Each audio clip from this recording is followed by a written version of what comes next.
અમદાવાદમાં તપોવન વિદ્યાવિહાર શાળાનું લોકાર્પણ। સીએમ અને ડેપ્યુટી સીએમના હસ્તે તપોવન વિદ્યાવિહારનું લોકાર્પણ। પાલડીમાં 100 કરોડના ખર્ચે નિર્મિત તપોવન ગર્લ્સ સ્કૂલ। જૈન સમાજની વિદ્યાર્થીનીઓ માટે તૈયાર કરવામાં આવી શાળા।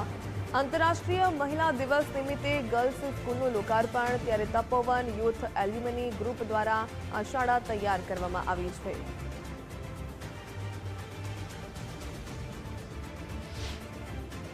अनेक पीढ़ियों અને હજારો લાખો ઘરોને સંસ્કાર આપવાનું એમના ઘરો બચાવવાનું કામ એ આપણા પરિવારની મદદથી અને બીજા સૌ આદર ભાવ જોડી એમને દાન આપ્યું છે એમની મદદથી આ કાર્ય આગળ વધવાનું છે।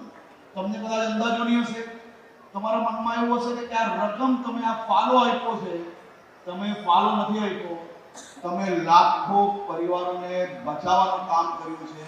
તમે આવનારા દિવસોમાં આ લાખો યુવતીઓને દેશભક્તિ અને ધર્મભક્તિ જોડે જોડવાનું કામ કર્યું છે। આપના પરિવારના આપેલા આ એક રૂપિયો એ આવનારા દિવસોમાં લેખે લાગવાનો છે। તમે ભીખા કાકા અને રાકેશભાઈ તો બરાબર છે, તમે લોકો હયાત છો, પરંતુ તમારી 5મી 7મી 10મી પેઢી આવશે ને તો એમને બી ગર્વ થશે।